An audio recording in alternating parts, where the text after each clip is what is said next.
तो basically internet जो है वो थ्री टाइप्स का होता है। एक होता है internet, a global system of interconnected networks allowing world wide communication between devices. जैसे हम लोग सारे इंटरनेट यूज कर रहे हैं, आपस में जूम के ऊपर हम आपस में कनेक्टेड हैं, एक दूसरे के साथ बातचीत कर रहे हैं, तो ये सिंपल इंटरनेट है। एक होता है intranet, a private network used only inside an organisation, for example companies internal website. Internet intranet जो है कंपनी की अपनी वेबसाइट्स के लिए, जैसे बैंक्स के अपने जो सर्वर्स होते हैं, बैंक्स की अपनी वेबसाइट्स होती हैं, उनको यूज करने के लिए जो इंटरनेट यूज किया जाता है उसको बोलते हैं इंट्रानेट। ठीक है, उसके बाद आता है एक्स्ट्रानेट। अब प्राइवेट, ये भी एक प्राइवेट नेटवर्क है, that allows limited access to selected outsiders, for example partner portals. जो इंटरनेट था ये सिर्फ इंटरनली यूज किया जाता है, लेकिन जो एक्स्ट्रा नेट है ये भी प्राइवेट ही होता है, लेकिन कुछ आउटसाइडर्स के लिए भी कनेक्शन उसके लिए जरूरी होता है कनेक्ट करने के लिए, तो वो फिर आउटसाइडर्स को भी एक्सेस देते हैं, ऑथोराइज्ड करते हैं, तो इसको बोलते हैं एक्स्ट्रा नेट। ठीक है, उसके बाद आता है what happens when you open a website. असल में हम जैसे सर्च इंजन में इसको कहते हैं सर्च इंजन, ये जहाँ पे हम सर्च कर रहे हैं कुछ भी ना, इसको कहा जाता है सर्च इंजन। तो कहता है कि सर्च इंजन में जब आप ओपन करते हैं वेबसाइट को, every time you type a website address and enter, a series of steps happen in milliseconds. कहता है कि मिली सेकेंड्स में सीरीज ऑफ स्टेप्स हैपन, बहुत से स्टेप्स होते हैं। फॉर एग्जांपल यहाँ पे हम लिखते हैं google.com, हमने एंटर कर दिया, हमारे सामने फौरन से गूगल का एक और सर्च इंजन ओपन हो गया। ठीक है, ये गूगल का सर्च इंजन है, इसको कहा जाता है सर्च इंजन। फेसबुक के अंदर आप जो कुछ सर्च करते हैं, टिकटॉक के ऊपर फॉर एग्जांपल सर्च करते हैं सर्च फील्ड में, तो इसका जो परमानेंट प्रॉपर नाम है उसको कहा जाता है सर्च इंजन। ठीक है, तो यहाँ पे ये कहता है कि सबसे पहले आप यू टाइप करते हैं google.com अपने ब्राउजर में, तो your computer ask a DNS, domain name system. DNS is stand for domain name system server for the IP address of that website. Basically ये जो google.com है ये हमारे पहचान के लिए इन्होंने google.com रखा हुआ है। वैसे जो है इसका एक इस टाइप का एड्रेस है, आईपी एड्रेस आप लोगों को सबको पता ही होगा आईपी एड्रेस।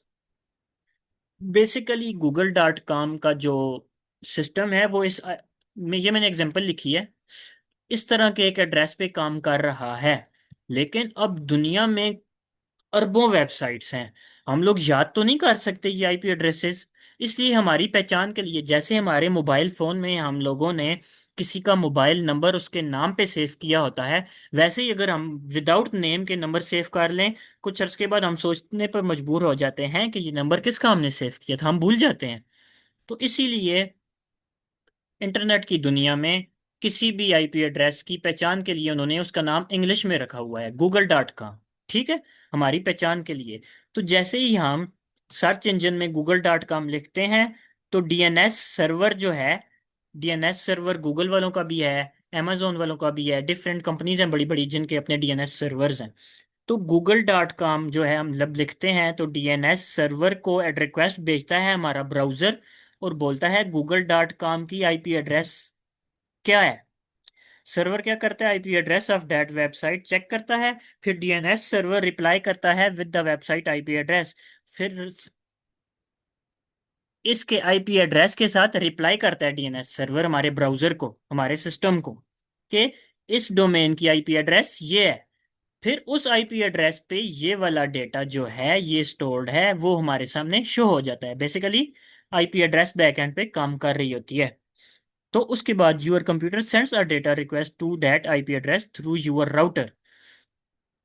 मेरा कंप्यूटर जो है मेरे राउटर के साथ वाईफाई के थ्रू, ये देखें सिग्नल्स आ रहे हैं, कनेक्टेड है, फ्लैश फाइबर। तो मेरे वाईफाई राउटर का भी एक आईपी एड्रेस है। मेरे सिस्टम के से रिक्वेस्ट मेरे राउटर से हो के सर्वर के ऊपर जाती है, फिर उस सर्वर से वो रिस्पांस दोबारा मेरे पास वापस आता है, मेरे कंप्यूटर पे पेज ओपन हो जाता है। The request travels across many routers and networks around the world. तो इसी तरह हम इंटरनेट पे जब काम कर रहे होते हैं तो रिक्वेस्ट डिफरेंट राउटर्स से, डिफरेंट नेटवर्क से गुजर कर कम्युनिकेट कर रही होती हैं आपस में, डिफरेंट सर्वर्स के ऊपर। The website server receives your request and sends back the web page data. वही बात जो मैंने आपसे कही कि वो जो सर्वर जो है वेबसाइट का हमारी रिक्वेस्ट को देखता है, google.com को स्टडी करता है, उसकी आईपी मैच करके उसका डेटा हमें वापस दे देता है। The data arrives in small packets which your browser assembles into the page you see. हम ये जो पेज देख रहे हैं, ये उन पैकेट्स को असेंबल करके हमें दे देता है। और ये सारा काम हो रहा है टीसीपी के ऊपर, ट्रांसमिशन कंट्रोल प्रोटोकॉल के ऊपर। ठीक है। ये जो जूम के ऊपर हम आपस में बातचीत कर रहे हैं, ये हो रहा है यूडीपी के ऊपर, यूनिवर्सल डेटाग्राम प्रोटोकॉल। क्योंकि वीडियो कॉलिंग के लिए हमें फौरन से रिस्पांस चाहिए होता है। वीडियो यूडीपी पोर्ट के ऊपर पैकेज ड्रॉप नहीं होते। लेकिन अभी मैं इसमें डिटेल में नहीं जाता, मिक्स हो जाएगा सारा कुछ। ये टीसीपी यूडीपी हम बाद में पढ़ेंगे, ठीक है।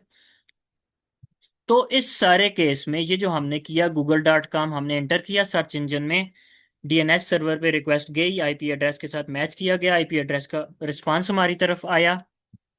तो इस सारे में कौन कौन से अटैक्स हो सकते हैं? डीएनएस पॉइजनिंग हो सकता है।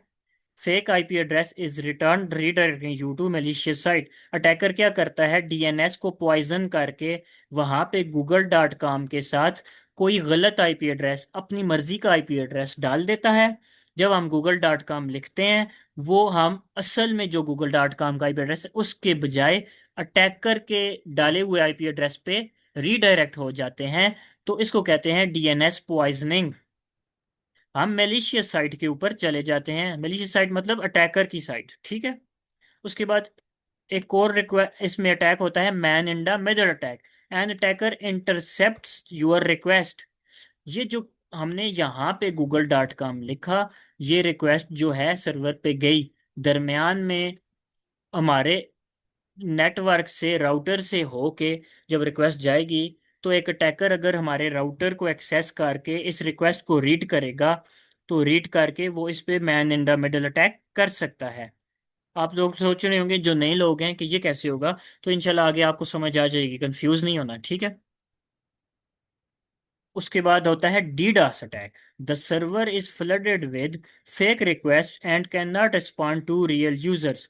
डिस्ट्रीब्यूटेड डिनाइल ऑफ सर्विस मतलब अटैकर क्या करता है, बहुत से सिस्टम्स को कंप्रोमाइज करके google.com के ऊपर अटैक कर देता है। जब मैं google.com को सर्च करता हूं तो वो काम नहीं करती। वहां पे मोस्ट केसेस में 500 एरर आ जाता है, या ब्राउजिंग होती रहती है, बफरिंग होती रहती है।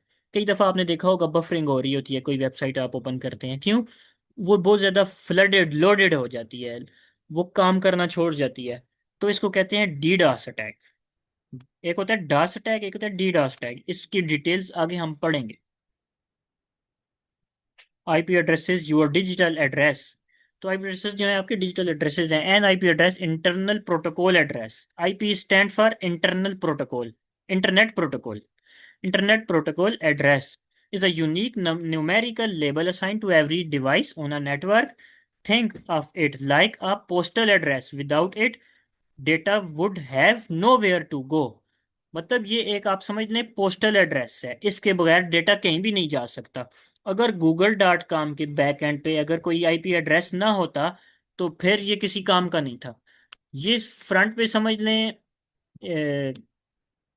आईपी एड्रेस एक फोन नंबर है, ये उसका नेम है, ठीक है।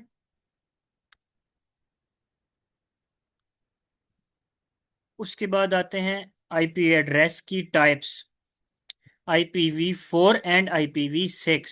IPv4 जो हैं, पहले IPv4 यूज होती थी, आज कल भी हो रही हैं, लेकिन IP4 की एक लिमिट है। दुनिया में इंटरनेट के यूजर्स इतने ज़्यादा हो गए हैं कि अभी IPv4 की जो रेंज है वो ख़त्म हो गया है। इसलिए जो इस चीज़ के इंटरनेट के जो मतलब दुनिया में बड़े बैठे हुए हैं, उन्होंने एक और चीज़ लॉन्च की है, IPv6। इसकी कोई लिमिट नहीं, ये अनलिमिटेड है, ठीक है। फॉर्मेट देखें IPv4 का एंड IPv6 का।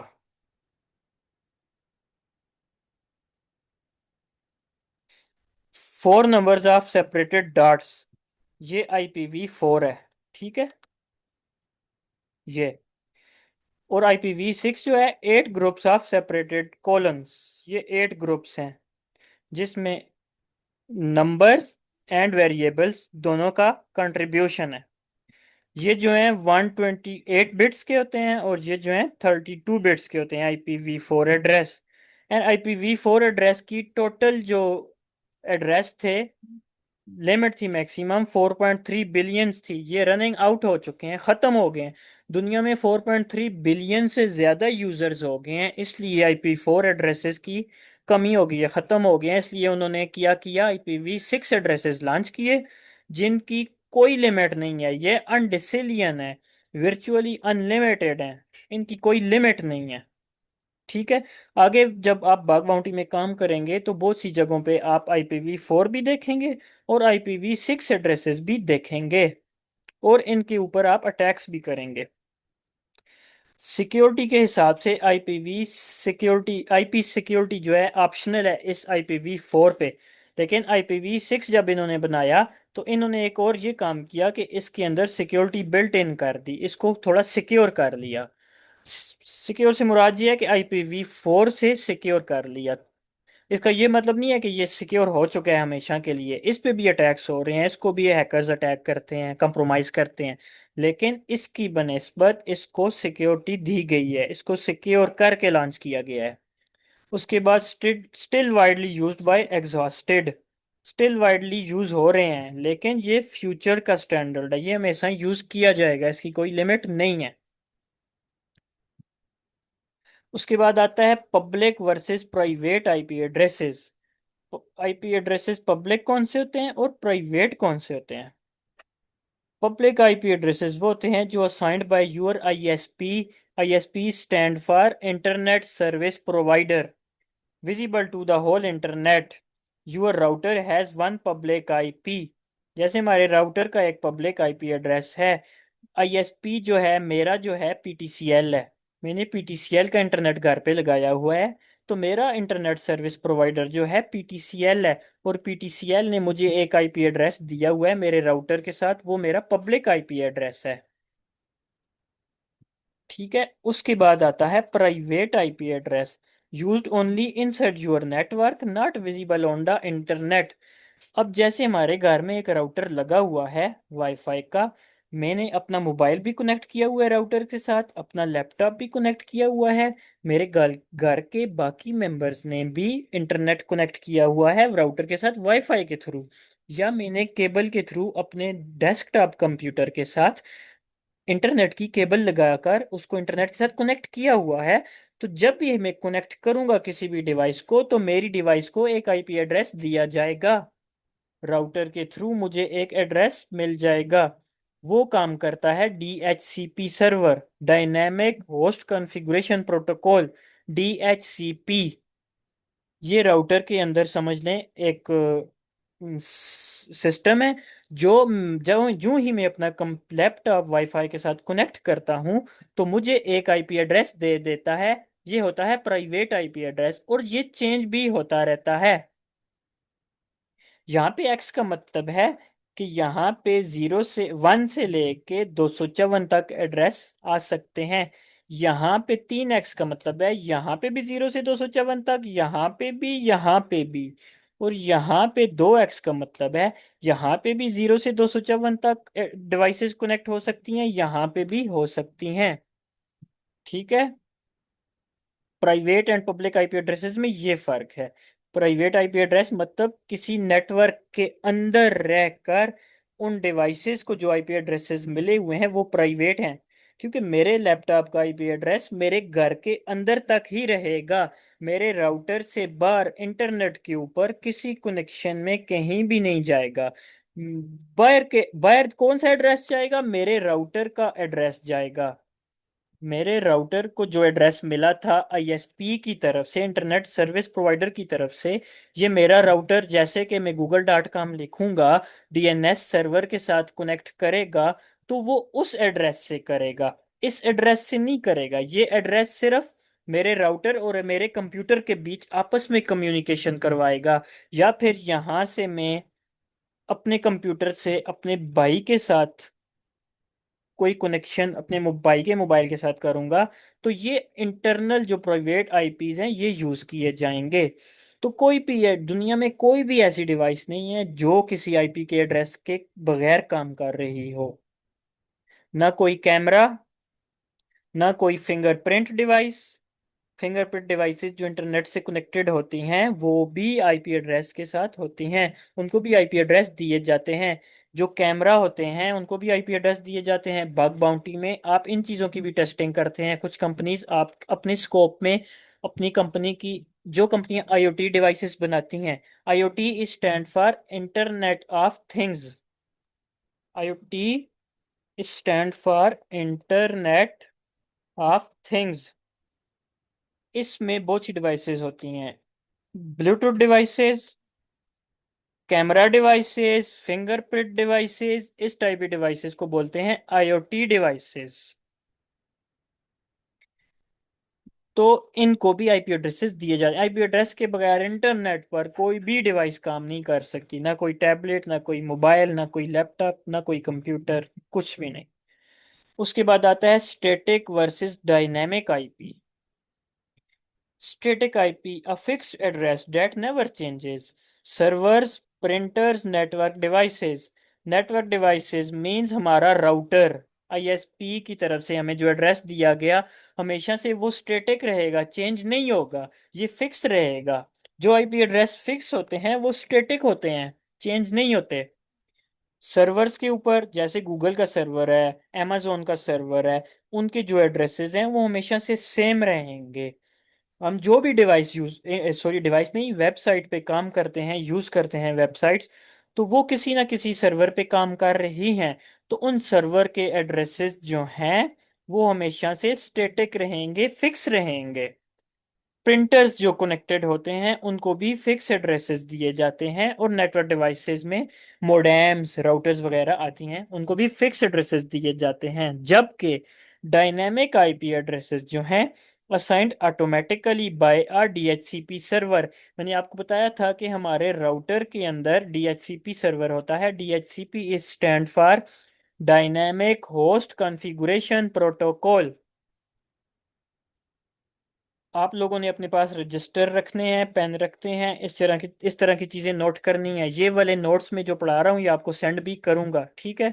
ये आपने नोट कर लें, डीएचसीपी क्या होता है, क्या काम करता है, इस तरह की चीजें। आईएसपी क्या है, डीएचसीपी क्या है, private IP, public IP, static. तो डायनामिक आईपी वो है जो डीएचसीपी सर्वर जो है, हमारी डिवाइस जब हम वाईफाई का पासवर्ड लगा के कनेक्ट करते हैं तो हमें एक आईपी एड्रेस असाइन हो जाता है। वो आईपी एड्रेस डायनेमिक होता है, क्योंकि जब हम वाईफाई को डिस्कनेक्ट कर देते हैं या उस एरिया को छोड़ के कहीं चले जाते हैं, जब वापस आते हैं दोबारा कनेक्ट होता है, तो दोबारा वो आईपी एड्रेस चेंज हो सकता है, सेम नहीं होगा। सेम नहीं होगा। ये नेटवर्क सेम होगा। होस्ट, ये इसको कहते हैं होस्ट, ये परमानेंट है। ये एक्स का मतलब है ये चेंज हो सकता है। तो यहाँ पे आप अपने आगे देखेंगे, काली लिनक्स में ये देखें, मैं आपको ओपन करके बता देता हूँ। काली लिनक्स को मैंने ओपन किया, अपना टर्मिनल ओपन किया, यहाँ पे मैं अपना आईपी एड्रेस निकालता हूँ, इफ कॉन्फिग। ये एड्रेस जो है हमारे सिस्टम के अंदर होता है लूप बैक के लिए। ये एड्रेस जो है सबनेट होता है, इसके बारे में भी मैं आपको थोड़ा सा क्लियर करवाऊंगा इसका, ठीक है। ये 255 255 ये देखें, ये भी है, ये भी है। इसका मतलब है कि यहाँ पे बहुत बड़ा नेटवर्क है, यहाँ पे एक जीरो है तो थोड़ा छोटा नेटवर्क है, मतलब ये तीन जो एड्रेसेस हैं, ये, अब ये पूरा आईपी एड्रेस है, इसको हम कहेंगे होस्ट, इसको कहेंगे नेटवर्क। ये हमारा होस्ट है, परमानेंट एड्रेस है। यहाँ पे जो ये तीन 2555 है, ये, इसका मतलब है ये सेम है, ये चेंज नहीं होगा। यहाँ पे जीरो है, यहाँ पे 255 है, को मीन्स यहाँ पे 1 से लेके 255 तक डिवाइसेस कनेक्ट हो सकती हैं। तो देखें मेरे लैपटॉप का एड्रेस इसने दिया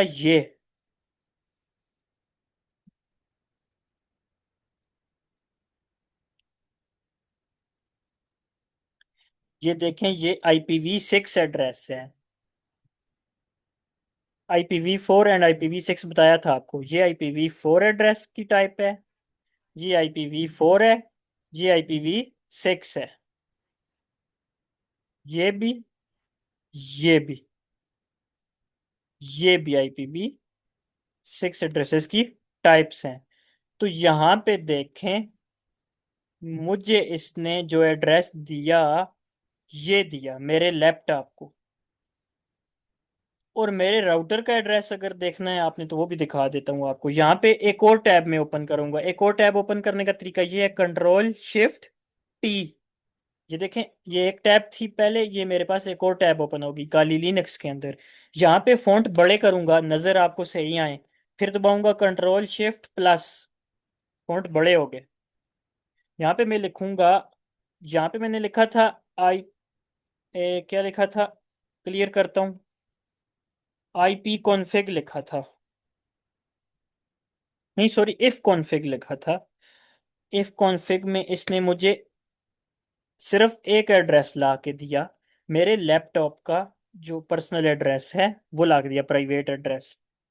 यहाँ पे मैं लिखता हूँ IP space ADDR, sorry IP गलत हो गया, IP इंटर करता हूँ। देखें, इसने ज्यादा डिटेलिंग में मुझे यहाँ पे चीजें दी। यहाँ पे मैं देखता हूँ मेरे राउटर का क्या एड्रेस है।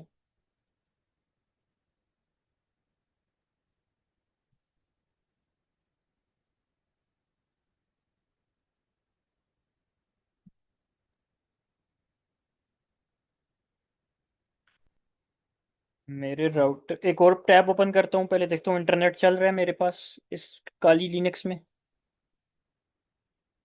चल रहा है। मैंने पिंग करके x.com लिखा है। x.com जो है ट्विटर की वेबसाइट है, यहाँ पे मैं कुछ भी लिख सकता हूँ, पिंग करके google.com लिख सकता हूँ। ये सिंपली पैकेट्स भेजता है और रिस्पांस पैकेट्स का आता है, तो पता चल जाता है कि हमारा इंटरनेट भी चल रहा है और ये वाली वेबसाइट भी वर्किंग में है, काम कर रही है। यहाँ पे मैंने लिखा google.com पिंग करके, मैंने चेक कर लिया कि मेरा इंटरनेट चल रहा है। और जब हम एक और चीज़ भी बग बाउंटी में चेक करते हैं, किसी डोमेन को टेस्ट कर रहे हो, तो हम पिंग करके चेक करते हैं कि क्या ये डोमेन जो है ये लाइव है।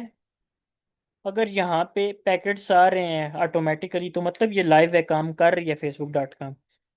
नहीं तो यहाँ पे आ जाएगा अनरीचेबल, तो उसका मतलब होगा कि ये वेबसाइट काम नहीं कर रही। तो पिंग करके मैंने चेक किया, मेरा इंटरनेट चल रहा है, चल रहा है। यहाँ पे मुझे इसने अपने राउटर की मेरे एड्रेस नहीं दिया।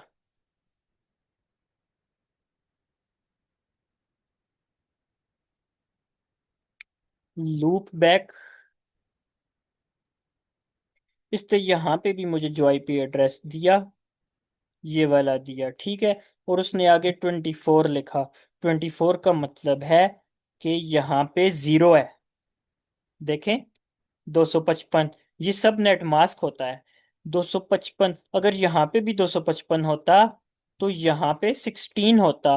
और यहाँ पे भी मतलब डिवाइसेस आपकी डिफरेंट कनेक्ट हो सकती थी। जो बड़े नेटवर्क्स हैं, बड़ी ऑर्गेनाइजेशंस हैं, वो यहाँ पे वो वाला नेटवर्क यूज करती हैं, उनको ज्यादा कंप्यूटर्स कनेक्ट करने पड़ते हैं। अभी मेरे घर के अंदर तो यहाँ पे मुझे लिमिट दी हुई है 255 की। मेरे घर के अंदर तो कभी 50 कंप्यूटर्स या मोबाइल्स भी कनेक्ट नहीं होंगे इंटरनेट के साथ, राउटर के साथ, ठीक है। इसके मैं नोट्स आपको भेजूंगा, आप डिटेल में स्टडी करेंगे तो आप अगर अभी कंफ्यूज भी हो रहे हैं तो आपको समझ आ जाएगी इन एड्रेसेस की। जब एक दफ़ा समझ आ जाएगी तो फिर आप इंशाल्लाह इसको एंजॉय करेंगे, आगे लोगों को बताते हुए भी आपको मज़ा आएगा इस चीज़ को। मेन काम था हमारा राउटर का एड्रेस निकालना, वो इसने भी नहीं दिया। हम आते हैं अपने कम विंडो के अंदर कमांड प्रॉम्प्ट में, वहां से देख लेते हैं। यहाँ पे लिखेंगे IP कॉन्फ़िग, वहां पे लिखा था इफ कॉन्फ़िग, यहाँ पे लिखेंगे IP कॉन्फ़िग, इंटर करेंगे। ये देखें कितने ज्यादा एड्रेस इसने ला के दे दिए। हमें कौन सा चाहिए, राउटर का address.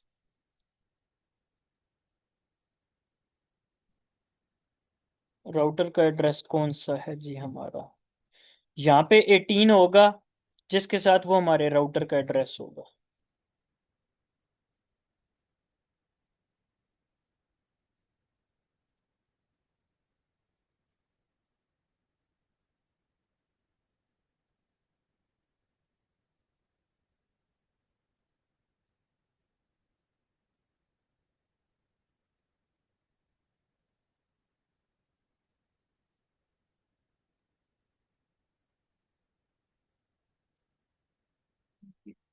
Wireless LAN adapter, ethernet adapter, virtual machine network adapter. ये जो मेरा काली लिनक्स का वर्चुअल मशीन है ये उसका एड्रेस है, ठीक है। ये जो है मेरा वायरलेस लैन अडाप्टर वाईफाई जो है ये उसका एड्रेस है मेरे राउटर का, जो मेरा पीटीसीएल की तरफ से मुझे राउटर मिला हुआ है, ये वन के साथ है। ये उसका एड्रेस है क्योंकि यहाँ पे वन ही था ना, ये देखें किधर है, वन, यहाँ पे वन था। ये मेरे काली लिनक्स के अंदर जो मेरा विंडो होस्ट था उसका था। ये एड्रेस मेरे राउटर का था।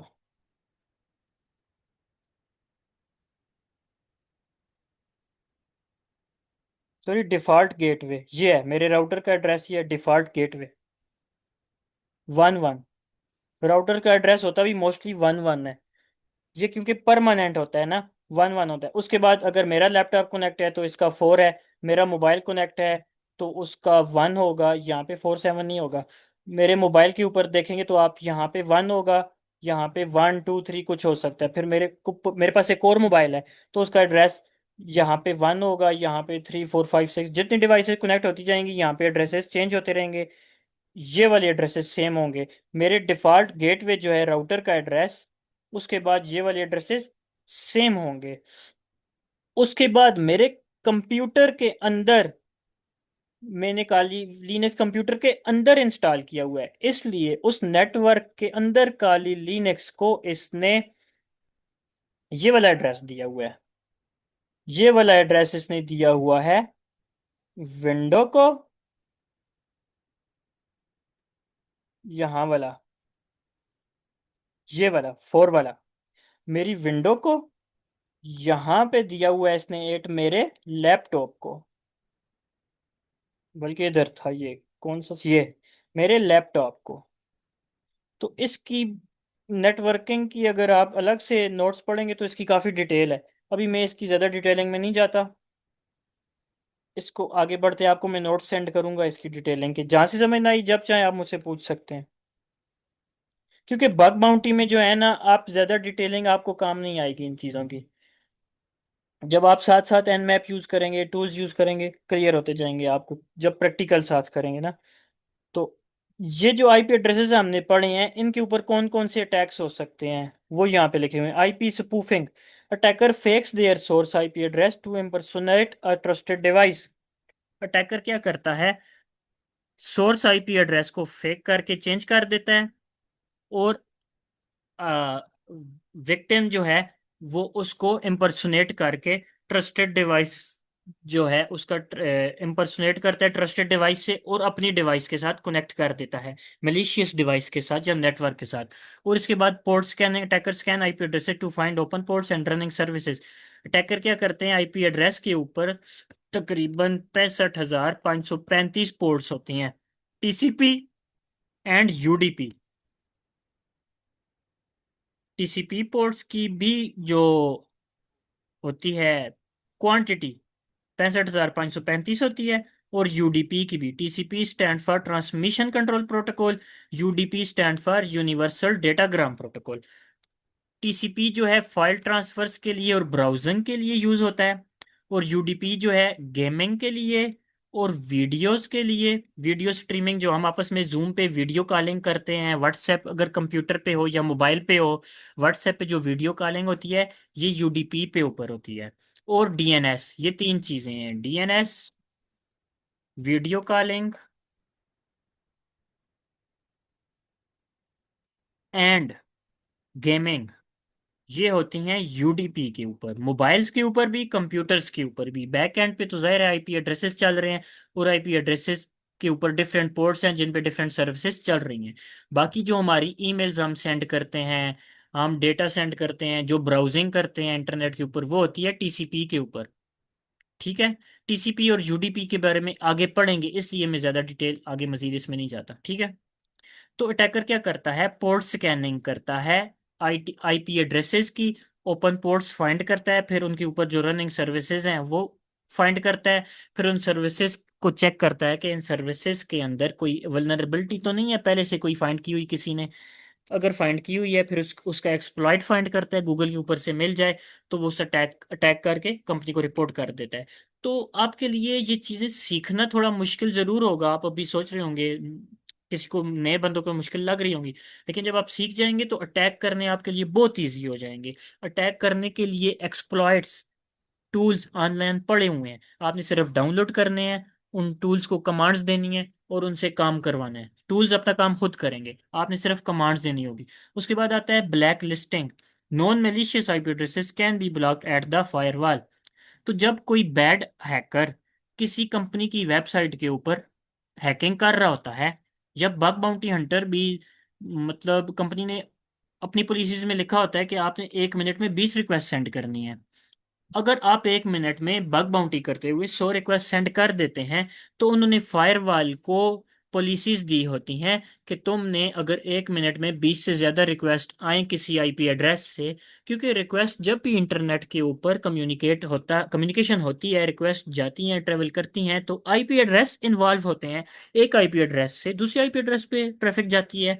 तो फायरवॉल को पॉलिसीज दी जाती हैं कि जब किसी आईपी एड्रेस से तुम्हारे ऊपर 1 मिनट से ज्यादा तुम्हारी तरफ कोई रिक्वेस्ट आए, तो उस आईपी एड्रेस को ब्लॉक कर दो, ब्लैक लिस्ट कर दो।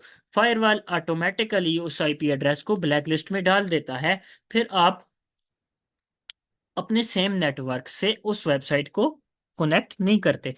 फिर मोस्ट केसेस में आपने कभी किया भी होगा, कोई वेबसाइट आप कनेक्ट नहीं कर सकते तो आप वीपीएन ऑन करते हैं, तो वीपीएन के थ्रू आप उस वेबसाइट को कनेक्ट कर लेते हैं। क्यों? क्योंकि आपकी अपनी जो पर्सनल आईपी थी वहां पे फायरवॉल में लगी हुई है, ब्लैक लिस्ट में लगी हुई है, या फिर उस कंट्री ने आपकी आईएसपी सर्विस प्रोवाइडर जो है, जैसे टिकटॉक को ब्लॉक किया गया था कुछ अर्सा पहले पाकिस्तान में, उन्होंने यही किया था। पाकिस्तान में टिकटॉक क्यों नहीं चलता था, लोग वीपीएन से क्यों चलाते थे? कि पाकिस्तान के जो इंटरनेट सर्विस प्रोवाइडर्स हैं, उन सब की आईपी एड्रेसेस को उन्होंने ब्लैक लिस्ट में डाला हुआ था, जिसकी वजह से हम में से कोई भी सिंपली डायरेक्ट तरीके से कनेक्ट नहीं करता था। वो फिर क्या करता था, वीपीएन कनेक्ट करता था, वीपीएन से हमारा आईपी एड्रेस आगे नहीं जाता था, वीपीएन से वीपीएन का आईपी एड्रेस उस कंट्री में जाता था, तो हम इस फायरवॉल को या उसको बाईपास कर देते थे। समझ आ गई ब्लैक लिस्टिंग की और फायरवॉल की, और आईपी ब्लैक लिस्टिंग और वीपीएन कैसे काम करते हैं, क्यों हम यूज करते हैं। उसके बाद आता है network address translation. Hides internal private IPs behind one public IP, adds a layer of protection.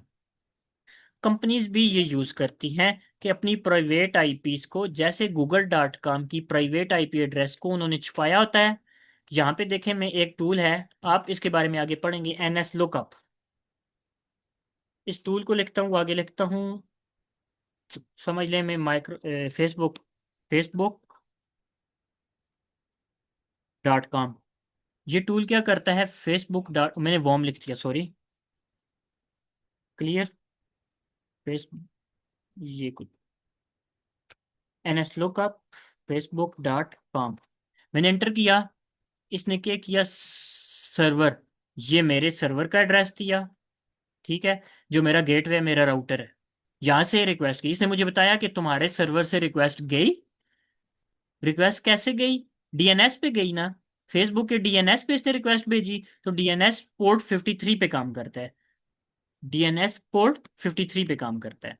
तो उसके बाद इसने क्या किया, नॉन अथॉरिटेटिव आंसर दिया, facebook.com का एक आईपी एड्रेस दिया IPv4, एक आईपी एड्रेस दिया IPv6। इस IPv4 को मैं कॉपी करता हूँ, इसको ब्राउजर में सर्च करता हूँ।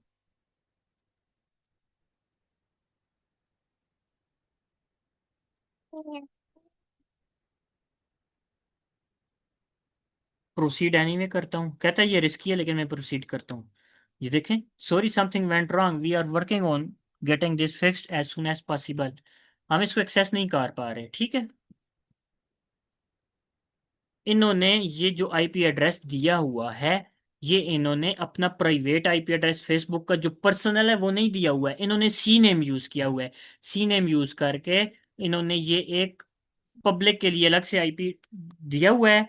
मतलब पब्लिक अगर एक्सेस करने की कोशिश करे फेसबुक के आईपी एड्रेस को, तो जो प्राइवेट पर्सनल आईपी एड्रेस है फेसबुक, इसको कोई एक्सेस ना करे। इन्होंने एक और एक्स्ट्रा आईपी एड्रेस वहां पे क्लाउड फ्लेयर मतलब आसान लफ्जों में बताऊं तो ये फायरवॉल इन्होंने लगाया होता है क्लाउड फ्लेयर का या अकामाई का। अकामाई एक ऑर्गेनाइजेशन है, अकामाई भी है, क्लाउड फ्लेयर भी है। ये आपको सिक्योरिटी प्रोवाइड करते हैं। ये इसी चीज की आईपी एड्रेस की सिक्योरिटी प्रोवाइड करते हैं कि आपको एक आईपी एड्रेस प्रोवाइड कर देते हैं जिसके थ्रू आपकी वेबसाइट काम करती है, लेकिन पब्लिक को आपका पर्सनल आईपी एड्रेस ये इस क्लाउड फ्लेयर के आईपी एड्रेस के बिहाइंड पे छुपा देता है। ये अपना कोई भी आईपी एड्रेस शो करवा देता है, बैक एंड पे फेसबुक का जो प्राइवेट आईपी एड्रेस है वो छुपा देता है। लेकिन बग बाउंटी के अंदर हम ऐसे आईपी एड्रेस भी फाइंड कर लेते हैं, फिर उनको रिपोर्ट करते हैं कंपनी को, कंपनी हमें उसकी बाउंटी भी देती है। और कभी कभी हम उन आईपी एड्रेसेस के ऊपर मजीद डीपली टेस्टिंग करते हैं, ओपन पोर्ट्स फाइंड करते हैं, सर्विसेज फाइंड करते हैं, तो उनके थ्रू हमें क्रिटिकल बग्स भी मिलते हैं और कंपनी से हम बाउंटी गेट कर सकते हैं। ये आ गया network access address translation, hides internal private IP behind the one public IP. तो ये जो है पब्लिक आईपी है, ठीक है, इसके बैकएंड पे प्राइवेट आईपी इन्होंने फेसबुक का छुपाया हुआ है। ये करता है नेट। और इसी तरह नेट हमारा का जो पर्सनल है, किधर है, ये रहा।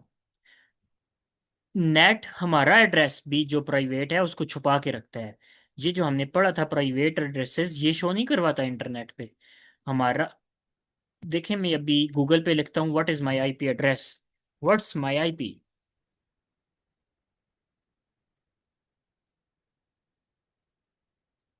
यहाँ पे कोई और आईपी दिया इसने मुझे। क्यों दिया? ये पब्लिक आईपी एड्रेस है। इसने मेरा जो प्राइवेट आईपी एड्रेस है उसको छुपाया हुआ है। ये कौन कर रहा है? ये नेट कर रहा है। Network address. ठीक हो गया। नेटवर्क एड्रेस ट्रांसलेशन हो गया। आगे बढ़ते हैं जी। ये मैंने लिखा था, इसको रिमूव कर देता हूँ, या लिखा रहा है इसको मैं सेव कर देता हूँ, आपको सेंड करूंगा तो काम आएगी। Domain names and DNS. DNS stands for Domain Name System. It translates human readable domain names like google.com into IP address that computers understand and use to route traffic. कहते हैं ये डोमेन नेम सिस्टम जो है translate करता है आपके readable domain name को, google.com facebook.com को एक आईपी एड्रेस में ट्रांसलेट करता है ताकि कंप्यूटर जो है अंडरस्टैंड करें उसको and use to route traffic, और ट्रैफिक राउट कर सके। ठीक है। Simple analogy, TLS is like your phone contacts, जो मैंने आपको सबसे पहले बताई थी, ये वही चीज इधर बता रहा है कि instead of memorising this number it is difficult for you to memorise this number, so you search mom in your contacts and you can access this number. Instead of memorizing this number, you type google.com in your browser and does that same job. It looks up names and gives you the name, number, IP address. When you type in browser google.com, your DNS server respond with an IP address and you can see